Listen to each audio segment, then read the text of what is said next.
A group of spies once tried to trap Jesus, asking, is it right to pay taxes to Caesar?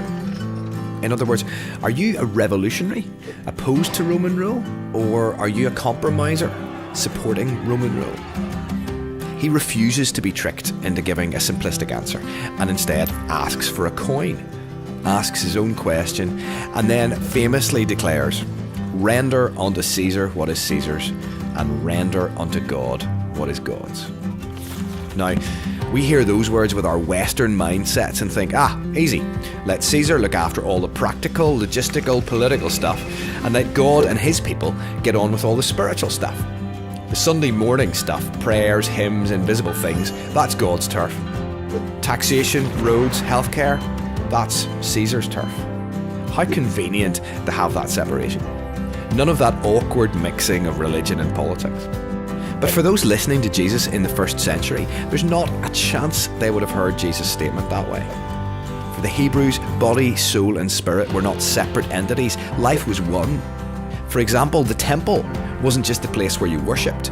It was a civic centre, looking after many aspects of communal life. For the Hebrews, their religious leaders were also their political leaders.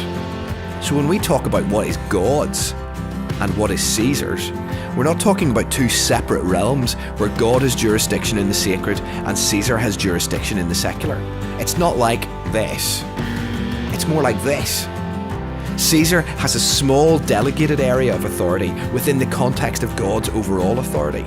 He is the supreme creator who is reconciling all things in heaven and earth to himself. Jesus reiterated this when he told Pilate that he would have no authority unless it had been given you from above. Note that he doesn't dispute that Pilate has real authority, but he reminds him where it comes from. So God has an opinion on everything, including taxes, because he is in authority over all of it.